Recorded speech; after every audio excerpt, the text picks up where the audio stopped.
සාදරයෙන් පිළිගන්නවා Lanka sale mart YouTube channel එකට ඔයාලා හැමෝම ඔයාලා ගෙදරට උමනා කරන බඩු වර්ග තමයි මේ channel එකේ තියෙන්නේ. අවශ්‍ය කරන දෙයක් ඔයාලට ගන්න පුළුවන් අපේ WhatsApp number එකත් එක්කලා එකතු වුණාම අද මෙතන තියෙනවා ඔයාලා ගෙදරට උමනා කරන දෙයක් හැටියට තනි කෙනෙක් ඉන්නවා නම් පාවිච්චි කරන්න පුළුවන් විදියට රයිස් කුකර් එකක්. මේක 0.6 එක තනි කෙනෙකුට බත් එක උයා ගන්න හොඳටම ඇති මේක. එළවලු තඹ ගන්න ස්ටිමර් එකකුත් තියෙනවා. ඒ වගේ පාවිච්චි කරන්න පුළුවන්. හොඳ ප්‍රයෝජනවත් වෙන දෙයක් හැටියට බෝඩිමක ඉන්නවා නම් කවුරු හරි ඒ වගේ තනියම ඉන්නවා නම් උයා ගන්න හරිම ලේසි පහසුයි මේකෙන් වැඩ ටික කරගන්න එක. එතකොට කරන්ට් එක ගොඩක් අපතට යන්නෙත් නැහැ. පොඩි කරන්ට් එකක් තමයි පිච්චෙන්නේ. එයාගේ කැම වේල මේකේ හදා ගන්න පුළුවන්. අපි බලමු මේ රයිස් කුකර් එක කොහොමද කියලා.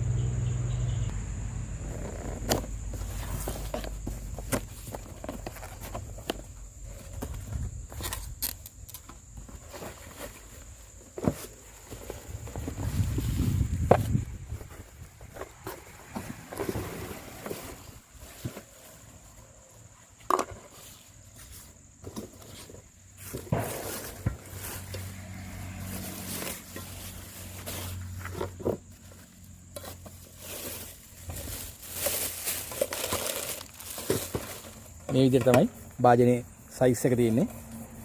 සාමාන්‍ය ගත්තාම විස්කම්බේ ගත්තාම සෙන්ටිමීටර් 18ක් වගේ තමයි සයිස් එක තියෙන්නේ. පොට් එක සාමාන්‍යයෙන් සෙන්ටිමීටර් 9ක් වගේ උස තියෙනවා. තනි එක්කෙනෙකුට බත්යක් උයා ගන්න හොඳටම ඇති මේක.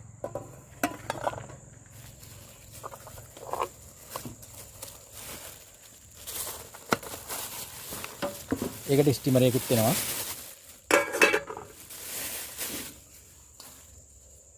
මේ විදිහට තමයි ඒ රයිස් කුකර් එක එන්නේ. කරන්ට් එක ලොකුවට පිච්චෙන්නෙත් නැහැ. තනි එක්කෙනෙකුට එතකොට ලොකු භාජනයක උයන්න අවශ්‍යත් නැහැ.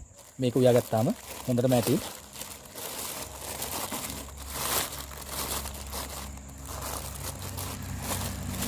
මේ පැක් එකේ එනවා වයර් එකයි කප් එකයි ඒ දෙකත් මේකේ තියෙනවා. එතන කප් එක තියෙනවා. ඊට අමතරව වයර් එක තියෙනවා. 3 pin වයර් එකක් එන්නේ. ඒකේ ෆියුස් එකක් එහෙමත් තියෙනවා මෙතන.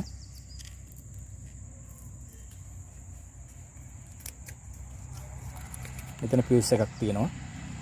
හදිසියේ ට්‍රබල් එකක් ආවොත් එහෙම කරන්ට් එක මොකක් හරි ෂෝට් එකක් ආවොත් ෆියුස් එක තමයි යන්නේ. ඒ නිසා වයර් එකත් හොඳ වයර් එකක් තමයි තියෙන්නේ. මෙතෙන්ට තමයි වයර් එක සම්බන්ධ කරන්නේ. මෙතෙන්ට උයන වෙලාවට මේ ස්විච් එක යටට මෙහෙම දාන්න තියෙන්නේ. ඊට පස්සේ බත් එක දුනාම ඔටෝ ඕෆ් වෙනවා. ඒ විදිහට තමයි පාවිච්චි කරන්න තියෙන්නේ. ඉතින් හොඳ ප්‍රයෝජනවත් වෙන දෙයක්. අවශ්‍ය කෙනෙක් ඉන්නවා නම් ගන්න පුළුවන්. අපේ WhatsApp number එක තියෙනවා. වීඩියෝ එකේ උඩ WhatsApp එකට පණිවිඩයක් දෙන්න. අපි ඔයාලගේ ගෙදරට එවන පිළිවෙල කියන්නම්. මතක් කරනවා channel එක subscribe කරන්න, like කරන්න, share කරන්න කියලා. තවත් මෙවැනි වීඩියෝ එකකින් ඉදිරියටත් හමු වෙමු. සුබ දවසක් ඔයාලට. බොහොම ස්තුතියි.